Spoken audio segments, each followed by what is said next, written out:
देखिए, optical isomerism को दूसरा नाम एनेंशियोमेरिज्म भी कहते हैं। एनेंशियोमेरिज्म क्लियर है। देखिए, ऑप्टिकल आइसोमर्स बनाने के लिए मैंने आपको बताया था मॉलिक्यूल सिमेट्रिकल नहीं होना चाहिए। क्लियर है। मींस मॉलिक्यूल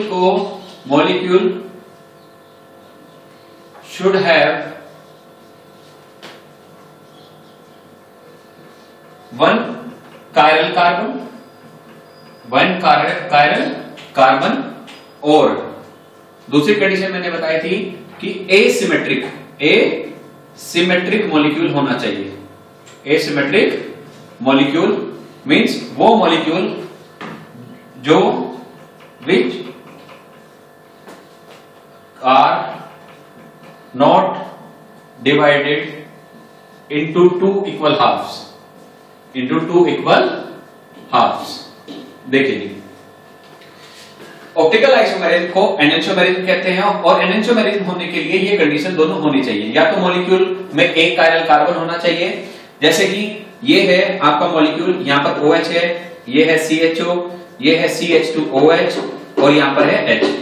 हम कहेंगे कि ये कार्बन क्या है? Chiral carbon. क्या है? Chiral carbon. क्लियर। अगर मैं इसकी मिरर इमेज बनाऊं, अगर मैं इसकी क्या बनाऊं? Mirror image. क्लियर है।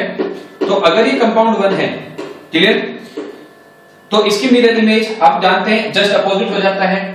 जो OH है ऊपर ऐसे ही रहेगा, नीचे ये कार्बन है और नीचे क्या ग्रुप है? CH2OH। मिरर इमेज बनाते टाइम सिर्फ जो आपके हॉरिजॉन्टल लाइन पे मॉलिक्यूल्स हैं, जो एटम्स हैं, वो इंटरचेंज होते हैं। तो इधर क्या हो जाएगा? CHO और उधर क्या हो जाएगा? H। अब आप देखिए, आपकी जो इमेज फर्स्ट और सेकंड है, ये दोनों आपस में non superimposable mirror image है। क्लियर है। हम यहां पर यूज करेंगे non superimposable mirror image. Clear है। जहां पर बच्चों ये कंसेप्ट लग जाए, non superimposable mirror image अगर है, तो ये दोनों आपस में एनेंशियोमर्स हैं। ये दोनों आपस में क्या है? एनेंशियोमर्स। क्लियर है। देखिए, आप इस कंपाउंड को उठाएं, ऐसे उठाएं, ऐसे। क्लियर है। और ऐसे जब आप इस पे रखेंगे तो वो जो हाइड्रोजन के ऊपर कौन आ जाएगा? CHO और CHO के ऊपर कौन आएगा? H। तो इसका मतलब ये जो मॉलिक्यूल है, ये इसकी मिरर इमेज हो गई। ये दोनों एक दूसरे के ऊपर सुपर इंपोज नहीं हो सकती। और कहीं पर भी ऐसा कंपाउंड अगर है जिसकी मिरर इमेज उसके ऊपर सुपर इंपोज ना हो, तो वो आइसोमर्स, वो दोनों आपस में क्या होते हैं? एनेंशियोमर्स होते हैं। क्या होते हैं? एनेंशियोमर्स। क्लियर है। यही ऑप्टिकल आइसोमेरिज्म है।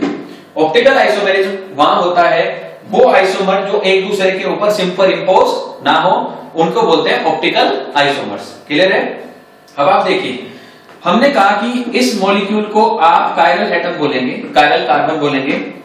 कायरल कार्बन अगर एक कायरल कार्बन मॉलिक्यूल के अंदर है, तो मॉलिक्यूल ऑलवेज ऑप्टिकली एक्टिव होगा। Always optically active. और ऑप्टिकली एक्टिव मॉलिक्यूल का मतलब क्या है? ये लाइट को क्या कराएंगे? रोटेट। क्लियर है। वेदर इन क्लॉकवाइज डायरेक्शन और इन एंटी क्लॉकवाइज डायरेक्शन। बात समझ में आ गई। तो ये मॉलिक्यूल आपका फर्स्ट और ये मॉलिक्यूल आपका सेकंड। क्लियर। याद रखें, एनेंशियोमेरिज्म पॉसिबल ही तब है जब मॉलिक्यूल एसिमेट्रिकल हो। क्लियर है। जब उसकी मिरर में उसके ऊपर सुपर इंपोज ना हो, तो वहां पर ऑप्टिकल आइसोमेरिज्म होता है। क्लियर है। देखिए, अभी तो हमने कंसेप्ट पढ़ा जहां पर एक कायरल कार्बन है। अभी हम पढ़ेंगे कि दो कायरल कार्बन में क्या होगा। देखिए, अगर एक कायरल कार्बन है तो मॉलिक्यूल ऑलवेज ऑप्टिकली एक्टिव होगा, सोचने की जरूरत नहीं है। लेकिन अगर कहीं पे दो आपके कायरल कार्बन हैं, दो कायरल कार्बन के केस आपके पास कैसे आएंगे? जैसे कि ये मॉलिक्यूल है, ये आपका है OH, यहां पे H है, ये C, ये OH, ये H, ये है C6H5 और यहां पर है, ये है Br। ये मॉलिक्यूल है। देखिए, इस मॉलिक्यूल के अंदर मैं आपसे पूछूंगा कायरल कार्बन कितने हैं। ठीक है। आप कहेंगे ये कायरल कार्बन 1 है और ये कायरल कार्बन 2 है। ये कायरल कार्बन क्यों है? इससे ग्रुप अटैच एक OH है, एक Br है, एक H है और एक ये पूरा का पूरा मॉलिक्यूल अलग है। क्लियर है? इसके लिए C1 के लिए ये पूरा का ग्रुप अलग एक ग्रुप की तरह ट्रीट होगा। तो C1 से 4 डिफरेंट ग्रुप अटैच हैं सेम C2 से। एक OH अटैच है, एक C6H5 अटैच है, एक H है और एक ये पूरा अटैच है। क्लियर है? तो हम कहेंगे कार्बन C1 और C2 दोनों कैसे कार्बन है? कायरल। तो कार्बन C1 भी कायरल है। क्लियर है? और कार्बन C2 भी क्या है? कायरल। समझ में आया? क्योंकि इन कार्बन से चारों ग्रुप डिफरेंट अटैच हैं। अगर दो कायरल हैं, अगर किसी मॉलिक्यूल के अंदर 2 कायरल हैं, तो याद रखना कि ये कंपाउंड ऑप्टिकली एक्टिव हो भी सकता है और नहीं भी। आप इन 2 कायरल एटम को देख के आप कभी ये नहीं कह सकते कि ये एक्टिव होगा। क्लियर है? क्यों नहीं कह सकते? सबसे पहले जब आप बच्चों कायरल एटम चेक कर लें तो आपका दूसरा स्टेप होना चाहिए, आप इसके अंदर देखें कि कहीं प्लेन ऑफ सिमेट्री तो नहीं है। क्लियर है? आप इस मॉलिक्यूल को 2 इक्वल हाफ में डिवाइड कर सकते हैं? नहीं कर सकते। अपर हाफ में ब्रोमीन लगा है, नीचे हाफ में C6H5 लगा है। आप इस मॉलिक्यूल को 2 इक्वल पार्ट्स में डिवाइड नहीं कर सकते। क्लियर है? तो अगर कोई कंपाउंड ऐसा हो जिसे 2 इक्वल हाफ में डिवाइड कर सके, वो कंपाउंड होते हैं मीजो। क्या होते हैं? मीजो। याद रखेंगे, आगे हम डिस्कस भी करेंगे। सबसे पहले हम इनके एनोसोमर्स बनाएंगे। सबसे पहले आप इसकी मिरर इमेज बना लीजिए। क्लियर है? देखिए मिरर इमेज, ये पॉइंट 1 है। मिरर इमेज C1 और C2 कार्बन जो कायरल है उनमें OH इस साइड आ जाएगा, H उधर चला जाएगा, ऐसे OH इस साइड, H उधर।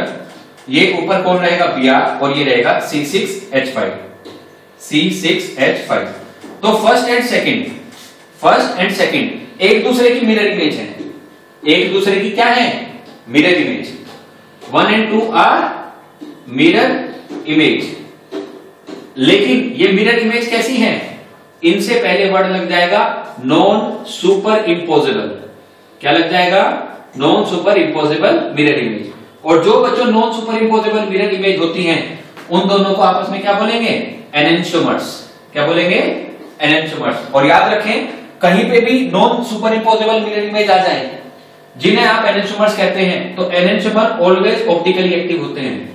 Optically active. या आप ये कहें जिस कंपाउंड को आप 2 इक्वल हाफ में नहीं डिवाइड कर सकते, जिस कंपाउंड को आप 2 इक्वल हाफ में डिवाइड नहीं कर सकते, वो ऑलवेज ऑप्टिकली एक्टिव होते हैं। क्लियर? तो आपने इस मॉलिक्यूल के 2 ऑप्टिकली एक्टिव फॉर्म बना चुके, लेकिन जरूरी थोड़ी है कि ये इस तरीके से आए। ये मॉलिक्यूल आप दूसरे तरीके से कैसे प्रेजेंट कर सकते हैं? आप C1 कार्बन का तो OH ऐसे ही रखिए, यहां पे H और ऊपर Br। लेकिन C2 कार्बन का OH इस साइड रखें, H उधर रखें और यहां पे रखें C6H5। तो बच्चों इसे भी तो आप 2 इक्वल हाफ में डिवाइड नहीं कर सकते। तो इस कंपाउंड को एक तो आपने ऐसे रिप्रेजेंट किया, एक ऐसे रिप्रेजेंट किया, तो ये स्ट्रक्चर नंबर 3 होगी। क्लियर? जब आप इसकी मिरर इमेज बनाएंगे तो मिरर इमेज क्या होगी? OH इस साइड आ जाएगा, H उधर, C2 में H इधर, OH उधर, और ये Br और ये C6H5। देखिए मैंने इसकी मिरर इमेज बनाई और इन दोनों में से कोई भी 2 इक्वल हाफ में डिवाइड नहीं हो सकती। बराबर हिस्सों में इसको नहीं बांट सकते। और जिसे आप 2 बराबर हिस्सों में नहीं बांट सकते वो कंपाउंड कैसे होते हैं? Active compound. तो आप कहेंगे 3rd and 4th both are non super imposable mirror image. Non super imposable mirror image. और आप non super imposable mirror image है। क्लियर है? तो ये ऑप्टिकली एक्टिव भी होंगे।